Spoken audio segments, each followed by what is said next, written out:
Hi Founders fans, Jason here. Welcome to another edition of Founder of the Day's Week in Review. Sorry I'm a little mumbling my words. I'm still never sure if I'm actually going to start when I hit go and appear here. So let's get started. To get a few things out of the way quickly as people start to trickle in. First of all, this is the first week I scheduled this event an hour in advance in YouTube.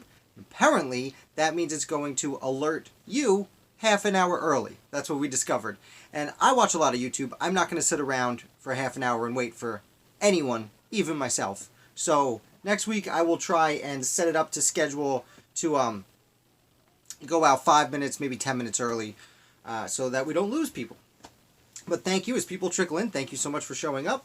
I also want to say I'm learning every week with this. I this week have a pen and paper, which I had last week, but several people have been asking me some questions on here. Hi, TJ. Oh, you made it. Great. Several people have been asking me questions on here, and I've tried to remember afterwards. This time, I'm going to try and write them down as we go, and after we're done, I'll scroll through the comments and write them all down for any questions I can't immediately answer. Of course, I'm going to try and answer everything I know offhand, but there's some things I'll have to look up. So if you have asked me a question in the past and I haven't remembered it, I apologize. I'm still new to this. I'm trying to improve every time. Let's see. So I'm going to go to a white screen and I'll brighten up a little bit. Unfortunately, YouTube's screen is black when I'm trying to run this, but luckily for us, the articles I'll be referencing on founderoftheday.com are white. And we have some really fascinating founders this week, I believe. So let's get started. First of all, last Saturday, and I should remind us as we get started, oh, YouTube just sent me an email. I guess it does also say when I go live. Great. Great. Just as a reminder, on Saturdays and Sundays, so for last week and I guess technically today, I publish older articles because I only write new ones for 5 days a week. Call me lazy if you want. But last week I published an older article, and last Saturday I published about Gilbert Stuart. Now, we talked recently about Charles Willson Peale, who was a portrait artist during the Revolution, and Gilbert Stuart was also.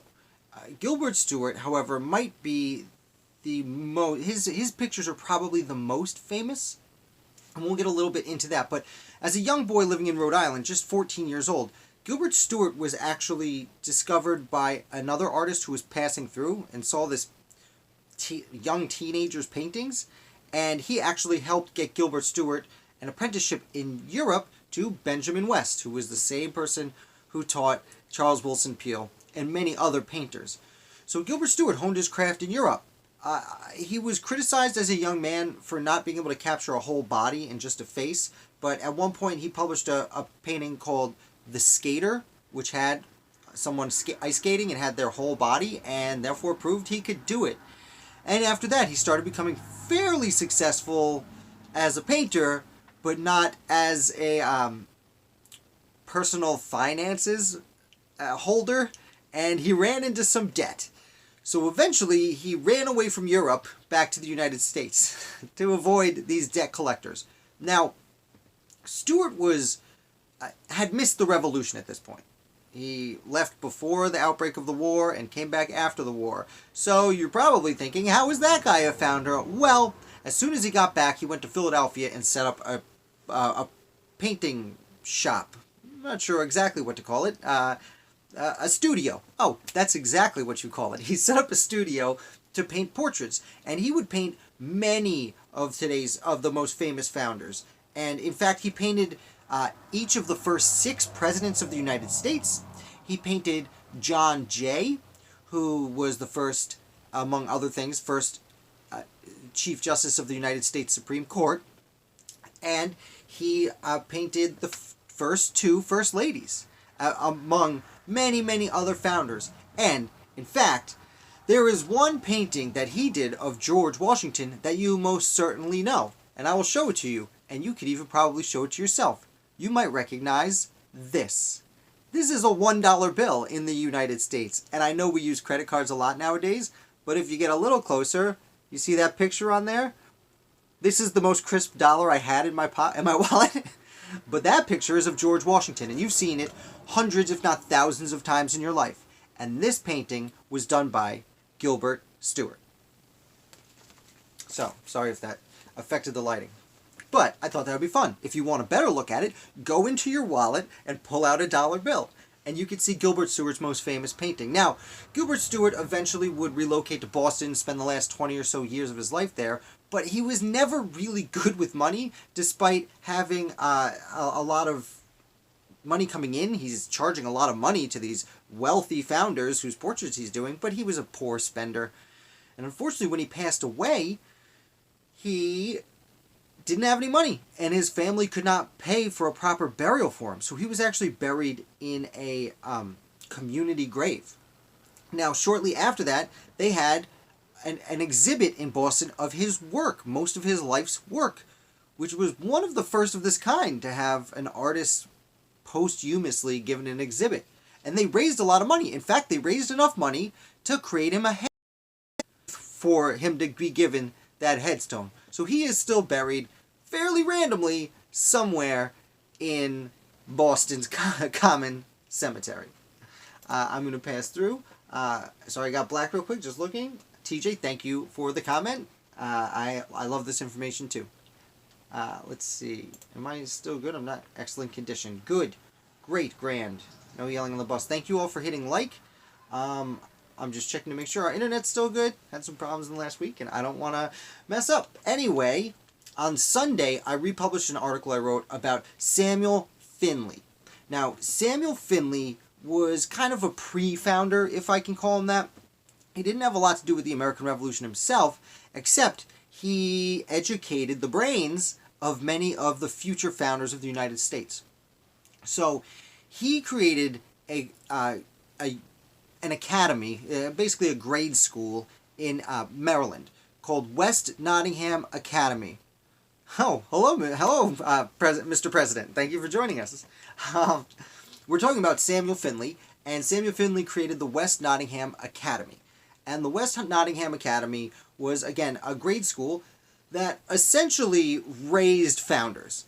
I'm not going to get too into his life. He did travel a little bit as an itinerant preacher and ran into some trouble in Connecticut, but primarily what's important are the people he educated. At the West Nottingham Academy, I'm going to run through some names pretty quick for you. First of all, his nephew, Dr. Benjamin Rush, would go on to sign the Declaration of Independence, as would Richard Stockton, would also sign the Declaration of Independence. He studied at West Nottingham Academy. Alexander Martin, I believe, was a senator or a governor. I don't know a lot off the top of my head about Alexander Martin. William Shippen Jr.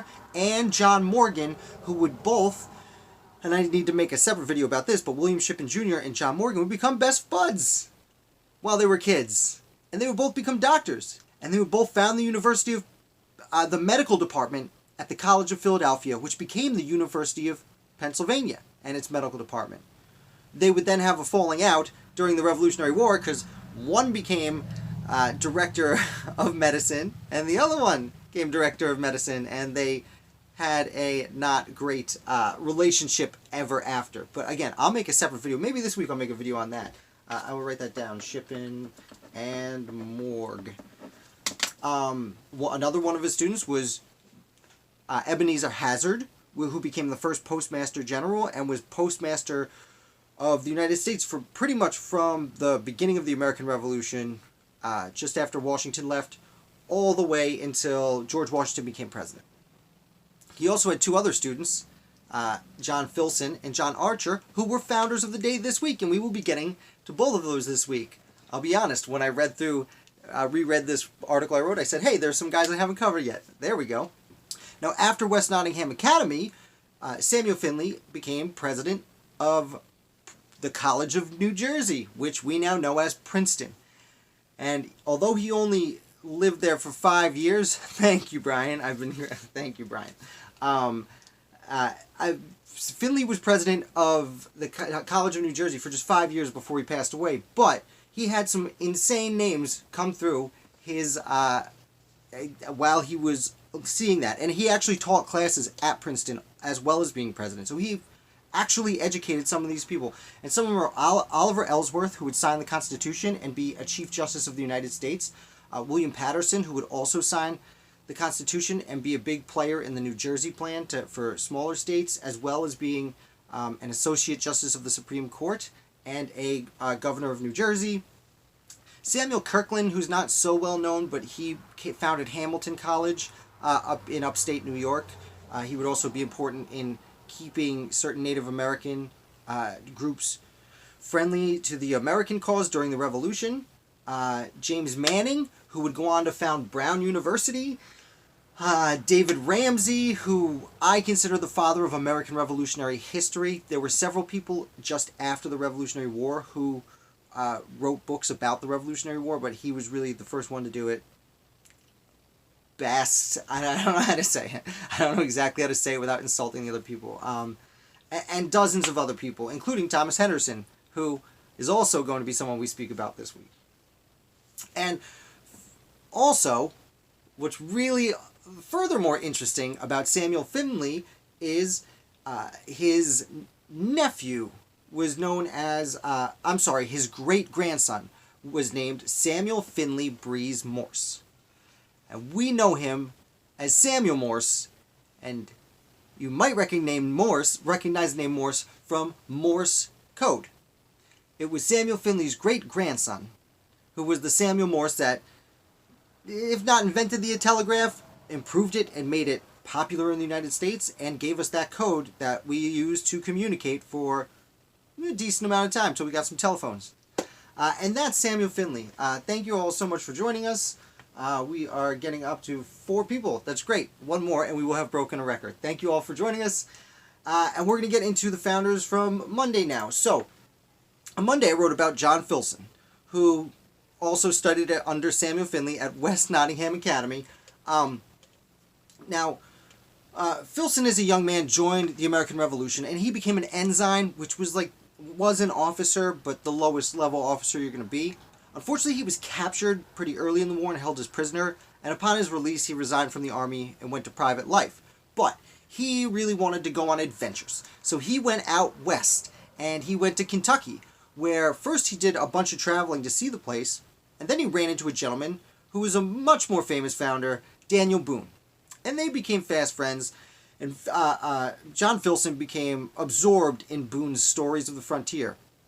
So Filson wrote the first book about the state of Kentucky, and it was actually in 1783. It was still just a territory. They were trying to become a state, but they had about 10 years left. So he wrote this book about Kentucky, and it became pretty popular, and it attracted a lot of people to the area. And as I've discussed before, Kentucky was already kind of populating extraordinarily quickly. From when Daniel Boone first went out there in the late 1760s, and there were like 500 people, to 20 years later, there were tens of thousands. And Filson's book helped bring that rush in. And the most popular part of his book, which, by the way, the book was called The Discovery, Settlement, and Present State of Kentucky. And the most popular part of this book, and the longest part, was an appendix at the back. It was mostly the appendix. And one section of this appendix talked about the life of Daniel Boone, from basically advertised as from his own words. And he told these stories of Boone, most of which were true, but they were, of course, livened up. And this is how Daniel Boone became famous while he was still alive. As I've discussed in the video I made about Daniel Boone, we forget that he was an American founder. He fought in the Revolutionary War. He was in the Virginia House of Burgesses alongside Thomas Jefferson and James Madison. But he wasn't very famous. But he became one of America's first almost legendary, almost mythical figures because of this book written by John Filson. So he lived there for a while. Unfortunately, Filson also, as many founders would, ran into a little bit of financial trouble, and he ended up going up to the Ohio Valley, where he purchased a third ownership in a new town that was being built. And he spent his career as both a surveyor and a school teacher. So he went there and was hired as a surveyor, and he went and surveyed and laid out what is now the downtown of this town. And he called it Losantiville, which is, I don't know where he gets the L from, but apparently the os, anti, and ville is French for town, anti is other side, and os is mouth. One Latin, one French, one Greek. And it was the opposite from the mouth of the river, the Licking River. And so, basically, let me try this again. Los, mouth, Ansi, opposite, Ville, town. The town opposite the mouth of the river. It was the Licking River, and what I'm getting to is he outlined the basis of the town, the city of Cincinnati. So if you have ever been to or live in Cincinnati, you have John Filson to thank for the downtown. Now, he met an unfortunate end, as many founders on the frontier did.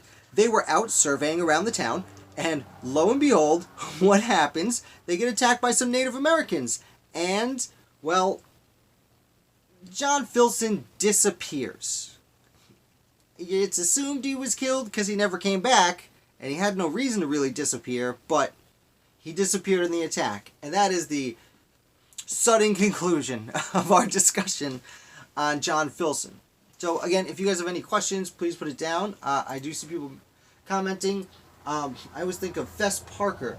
Ned, I am not 100% sure about the Fess Parker reference. I'm gonna guess it was from one of the old Daniel Boone shows. Is that one of the actors who perhaps played him? That's my guess. Let me know if I'm right. If not, I will write the name down and I will do some research after. As I discussed earlier, if you came in a little bit late, I'm trying to improve every week, and I'm going to be taking notes on the comments after we're done here, and anything I can't answer right off the top of my head, like, I will then have ready for you next week. And he is an actor who played him. I'm a great guesser. Who wants to go to trivia night? Okay, so the next founder that I wrote about on Tuesday is a man named Thomas Henderson, and there is not a lot about Henderson that makes him stand out tremendously as an American founder. But he was in the Army. He was a low-level officer. He did get up to lieutenant colonel, and I read a letter from Washington where George Washington actually specifically named Thomas Henderson to be promoted to lieutenant colonel. He didn't do the promotion. I forget the gentleman he was writing to who did, but yeah, it was great. And he was made a lieutenant colonel. Now, he was from New Jersey. He was from the county of Monmouth, New Jersey. Now, if Monmouth sounds familiar, it's because the Battle of Monmouth was a very important turning point in the American Revolution. Or maybe not a turning point, but a very large, bloody battle. And it lasted a few days, but the main fighting was done on one day. The day before the main outbreak started, the British started going around from their camp and burning down some Patriot houses. And whose house got burnt down? Thomas Henderson. This poor physician who joined to fight in the Revolutionary War gets his house burned down. That doesn't dissuade him. He actually goes and starts fighting in the Battle of Monmouth the next day. And he's part of the first soldiers who go in. Now, Monmouth is famous because General Charles Lee, Major General Charles Lee, didn't do so great. He was getting beat, and he ordered a hasty retreat that was very disorganized. And famously, George Washington is approaching the battlefield, and all the officers are running away. No one knows what's going on. And when he finally reaches Lee, Washington famously used some cuss words and lost his temper on Lee. Bring this up because allegedly there was a solitary horseman who came out and rode to Washington and told Washington about Lee's retreat. And even allegedly, that solitary horseman was Thomas Henderson. I read this in several different places, but it's hard to confirm because, again, like I said, Washington confronted several officers as he approached the field and Lee, and none of them seemed to know what was going on. It's certainly possible that the story is no one knew what was going on, and then he asked Henderson, and Henderson, who was also evacuating, said, oh, he ordered a retreat, and kept going. Again, it's fairly hard to confirm. There's no biographies on Henderson. I did find a few, collections that he was a part of that went into length. I saw this story in more than one place. So even though they weren't very descriptive, there wasn't a lot, I felt the need to throw it in here. And then Henderson would go back to New Jersey. and he would join the state assembly. And over the next 10 years or so, he made his way up the ranks, and eventually he went to the Senate, and he became vice president of the New Jersey Senate. And when William Patterson resigned as governor to go become to serve on the Supreme Court of the United States, Thomas Henderson, as vice president, was put in as acting governor of New Jersey. Now, this makes him essentially the third governor of New Jersey. Granted, he was only there for a few months while they voted for a new governor, and nothing much happened during his very brief tenure. But, nonetheless, he was, in fact, a governor of New Jersey. So those of you from New Jersey should be particularly interested in Thomas Henderson, who, again, we've covered most of the founders I discuss. We talk about finer points in their life and don't really go too deep on the minutiae. I literally just gave you everything that you could possibly know about Thomas Henderson. I would assume, of course, granted I'm going to run into something tomorrow, because that's how this always happens. Let's check if we're missing any questions. We got some Lone Ranger talk. Good, keep it up. Thank you guys for participating. I'm really enjoying this. Excuse me. So, pardon me. After Thomas Henderson, I did Rebecca Biddle. So I mentioned the other day, I actually received a letter in the mail from a woman named Janet, who wrote about the Biddle family. And I, earlier this week, made a video on a different member of the Biddle family. And Brian Frenike's, New Jersey's the worst, Rhode Island is better. Good for you. I'm about to talk about Rhode Island. So Rebecca Biddle was a member of the Rhode Island family, of this Biddle family of Philadelphia. But she wasn't born to the Biddle family, she married in. She actually came from an important Rhode Island family. And her father, earlier during the colonial era, was a colonial justice on the Supreme Court of Rhode Island. Actually, the first Chief Justice of the Supreme Court of Rhode Island. And she came from this very important family, and she married Clement Biddle. Now, Clement Biddle was... this was his second marriage. His first wife had passed away, and they would go on, and he joined the Continental Army almost right after they got married. And Rebecca does what many other founding mothers did, which was she became a camp follower. Now, camp follower is a tough word for her, because she would travel with the likes of Henry Knox's wife, whose name escapes me, Mrs. Green, Nathaniel Green's wife, Mrs. Washington would travel for a while, and they didn't exactly follow the camp like most camp followers. They lived inside. They had it much better than most of the soldiers would have. Excuse me. Interestingly enough, the Biddles, including Rebecca, were Quakers. And when Quakers were nonviolent, so when they joined the Revolution, they were actually kicked out of the Society as Friends, as the Quakers were, and I suppose still are known. Now, I found it fascinating that Rebecca would have 10 children, and 3 of these were while she was following the Continental Army on a, say, on tour, which surprised me. I guess they found time to meet in confidence as a family, to make a family. Moving on, one of these children actually was named George Washington Biddle, after the commander-in-chief, and he was born, I believe it was 1779, right in the heart of the war. So Mrs. Biddle's biggest fact that I stumbled on, and that actually, as I said, Janet, who contacted me about the Biddle family, recommended I look into, is there was a time where the Continental Army was expected to be attacked. So they sent all the women and children, mostly women, out of camp and said, get out of here, we might get attacked. And Mrs. Rebecca Biddle happened upon George Washington and said, well, everyone else is getting kicked out, but when these soldiers, you're sending out some soldiers on, to do some soldiering, when they come back, they're going to be hungry. Why don't I stay here and prepare them dinner? And Washington said, okay, but if I send word that you got to go, you got to go. She was like, all right. And she went around and I read her servant helped her, and I'm not entirely sure where that, if it was a slave or just an assistant, something like that. But her and her servant collected all the food, and when they returned, fed 100 men. At least 100 men. And included among these was the Marquis de Lafayette, everyone's favorite Frenchman, the Marquis de Lafayette.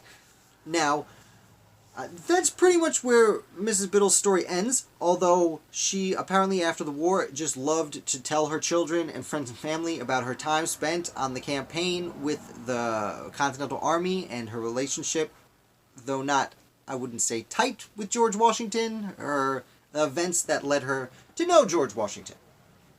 So, interestingly, almost 50 years later, the Marquis de Lafayette would go back to France and live the Marquis life, and then come back and do his famous victory tour of the United States.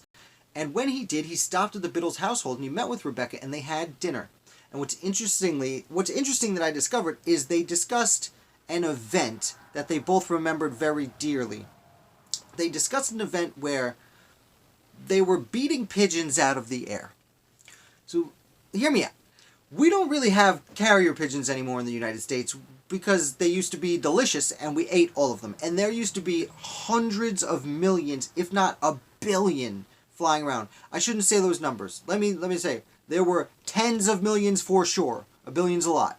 But that's the thing, is my understanding of carrier pigeons, and there used to be so many. They would consume towns. A flock of pigeons would land on your town and it would be white. They would be everywhere. And when they left, it would still be white because, birds go to the bathroom. And apparently, at one point during the Revolution, enough birds flocked around that the soldiers who were hungry, there was always food shortages in the Continental Army, the soldiers would take like sticks and bats and their guns and were just swatting pigeons out of the air that they could then feast on. And apparently, that was the topic of conversation when old man Lafayette comes back to America and meets with old women, Mrs. Rebecca Biddle. So that is the Biddle family. I think I did see some questions coming in very fast. I love Rhode Island, never been there. I moved back from New Jersey. You did, okay. This may be a stupid question, doubt it. But the Continental Army did the Continental Army have cooks, or was each soldier responsible for cooking his own meal each day? So that's a really, really great question. Why would you call that stupid? The answer is both at times. So, I don't know a lot about feasting. Actually, I will recommend you check out James Townsend and Sons. It's JAS.Townsend. And he has like an 18th century cooking channel, which is one of my favorite channels to watch.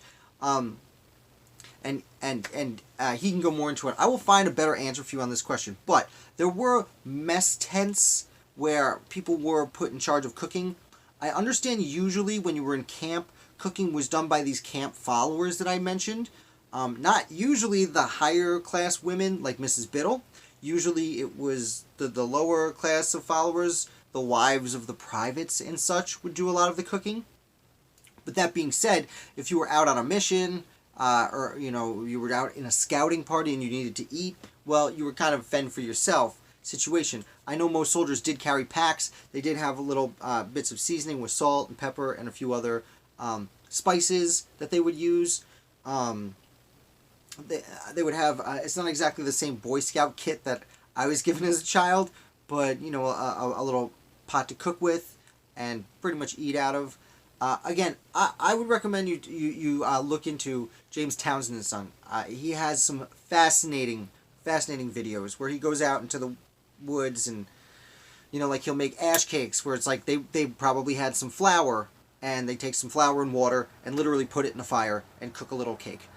And like, there's another one where, sometimes they'd scavenge people's yards and like say, oh, here's a pumpkin, I'll take this pumpkin, I'm going to eat this right now.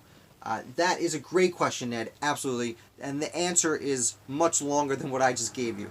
And I should probably do a whole video on eating, but that would be several videos. And once again, James Townsend and Son, great channel. And they have probably hundreds of videos of cooking during the American Revolution over there. So, highly recommend it. Great. So, next founder. Where'd we go? Okay, so that was Rebecca Biddle. I feel like I've exhausted Mrs. Biddle's life. There's not a ton out there. Her husband is a relatively obscure founder, and unfortunately, from the 18th century, many women are in relation to their husband. When I write about women and speak about women on this channel, I try desperately not to just have them be the wife of. But for some of the more obscure women, that's not necessarily the easiest thing to accomplish. But I thought the pigeon murdering was pretty obscure and telling, because we forget how pigeons used to be everywhere and used to be a staple of the American diet. So let's move on. I don't know. I'm sorry, what is that? The questions and comments pop up on my phone, but I'm still getting used to it.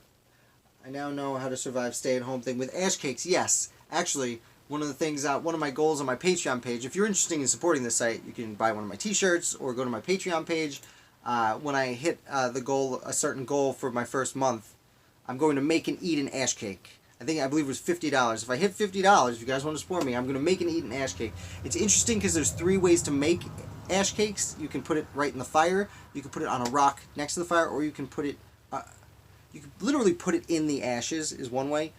You can put it on a rock on the fire, or you can put it on a board. You can stick it to a board next to the fire, which seems to be probably the tastiest way to go. Anyway, so the last founder I wrote about last week was a man named John Archer. John Archer, interestingly enough, was the first American. Well, it was still colonial when he received this, but he was the first North American who received a medical degree in the United States. Anyone who got a medical degree in colonial times would go to Europe, usually England or Scotland. But the men I mentioned earlier, John Morgan and William Shippen Jr. started the University of Pennsylvania's medical department. And they brought in some students that first year, and the first person to graduate was this man named John Archer. So John Archer became a doctor, and what's the first thing he did? He went immediately to war, and he joined the American Revolution. He also participated in the local committee of correspondence, and he helped write Maryland's first constitution. He served briefly as an aide-de-camp for Mad Anthony Wayne in New York, and then he went and became a congressman. He became a congressman. He ended up serving in the United States House of Representatives for several years and didn't have much to stand out. I hate saying this about people, but he was one of the congressmen who was kind of there voting. He was a Democratic Republican, and he shared the Jefferson administration's policies, and he basically voted along Jeffersonian lines. Now, what's unbelievably interesting about this, and we might get a little off topic here for a second. He diagnosed a woman who had twins. He diagnosed the twins with heteropaternal superfecundation.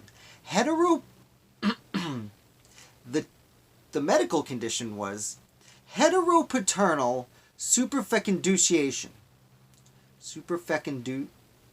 Superfecundation.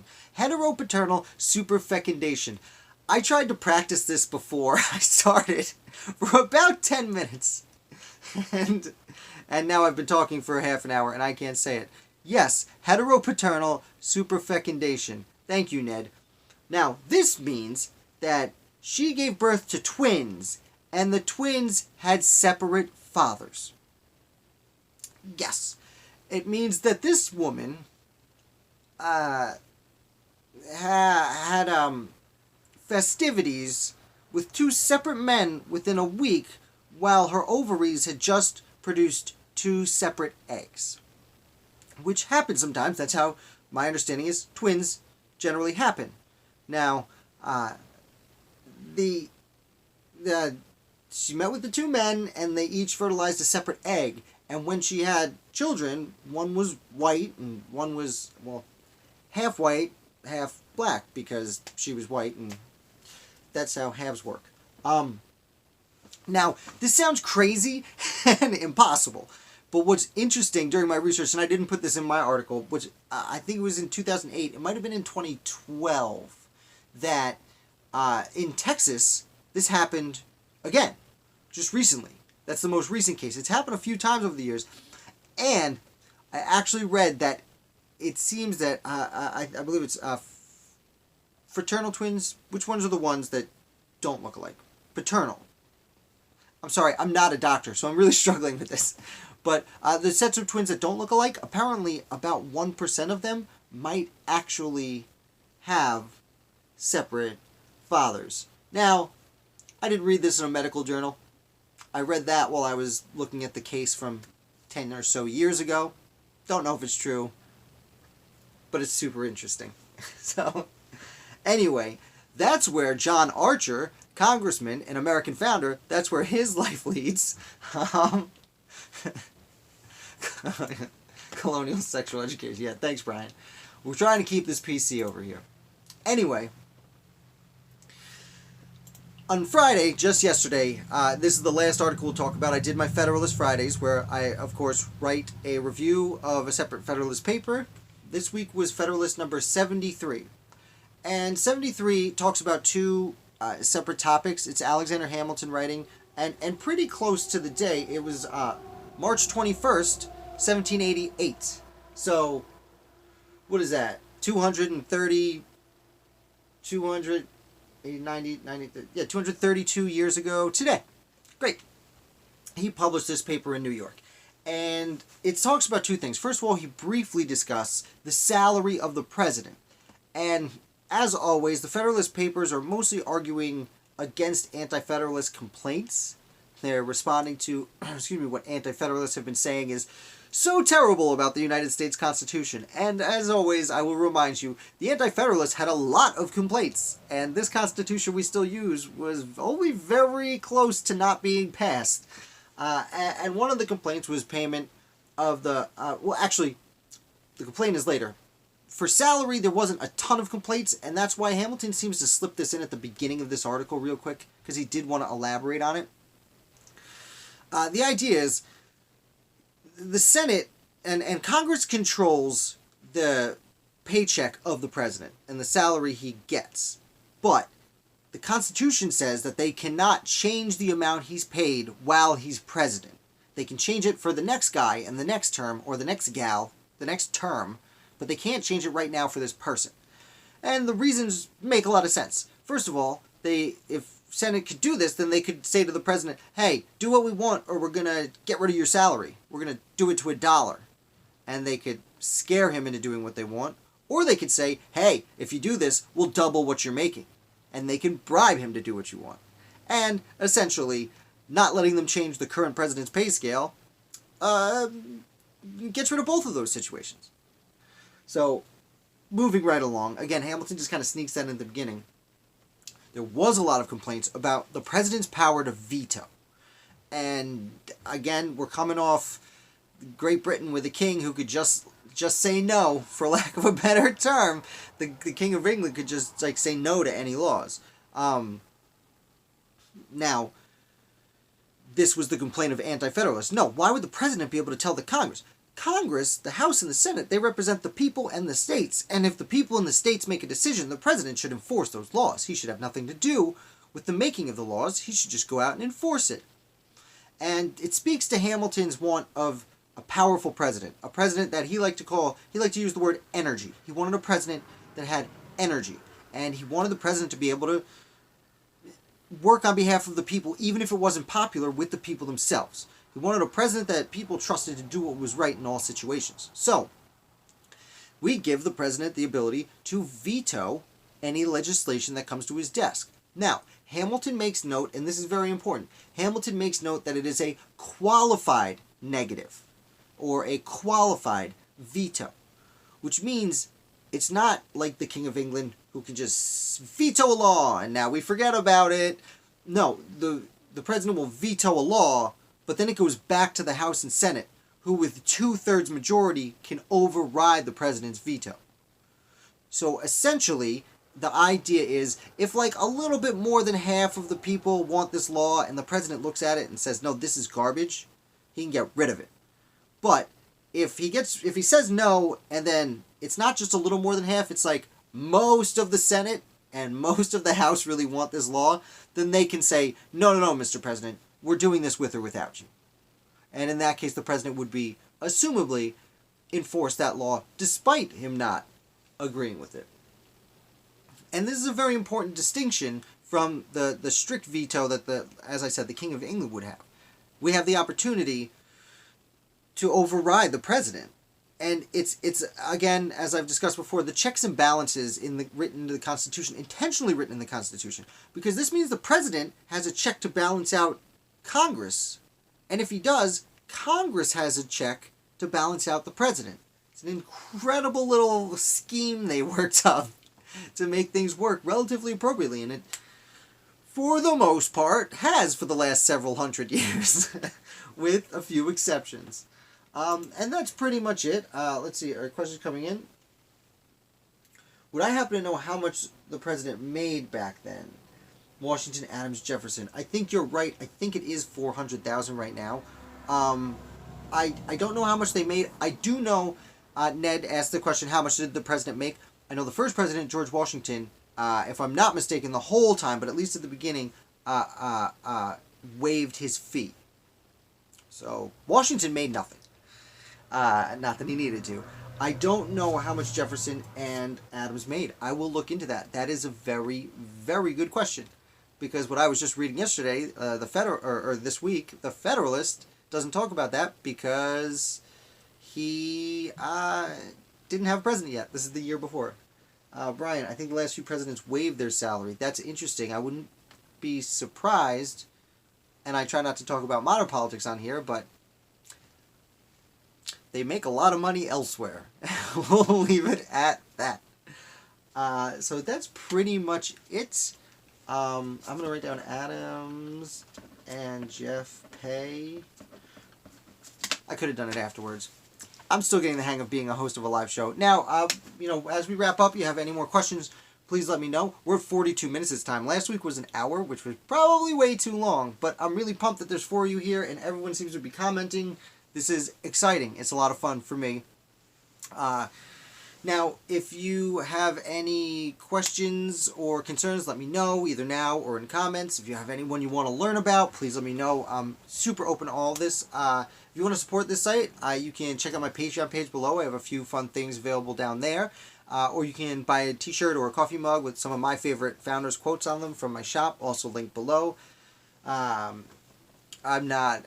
might notice I want to get rid of this Streamlabs thing here. It keeps telling me, yeah, there it pops up. It keeps saying that's the company I use. I'm probably going to dump $300 into that this week just to get rid of it. So anything you can contribute would really, really help. It all goes to this channel.